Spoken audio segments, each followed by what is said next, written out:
مومنو، تمہیں کیا ہوا ہے کہ جب تم سے کہا جاتا ہے کہ اللہ کی راہ میں جہاد کے لیے نکلو تو تم زمین سے چپکے جاتے ہو، یعنی گھروں سے نکلنا نہیں چاہتے؟ کیا تم آخرت کی نعمتوں کو چھوڑ کر دنیا کی زندگی پر خوش ہو بیٹھے ہو؟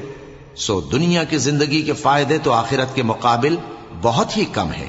اگر تم نہ نکلو گے تو اللہ تم کو بڑی تکلیف کا عذاب دے گا اور تمہاری جگہ اور لوگ پیدا کر دے گا اور تم اس کو کچھ نقصان نہ پہنچا سکو گے، اور اللہ ہر چیز پر قدرت رکھتا ہے۔ اگر تم پیغمبر کی مدد نہ کرو گے تو اللہ ان کا مددگار ہے۔ وہ وقت تم کو یاد ہوگا جب ان کو کافروں نے گھر سے نکال دیا۔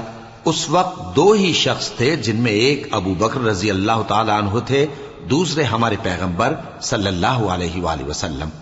جب وہ دونوں غار ثور میں تھے، اس وقت پیغمبر اپنے رفیق کو تسلی دیتے تھے کہ غم نہ کرو، اللہ ہمارے ساتھ ہے۔ تو اللہ نے ان پر تسکین نازل فرمائی اور ان کو ایسے لشکروں سے مدد دی جو تم کو نظر نہیں آتے تھے، اور کافروں کی بات کو پست کر دیا۔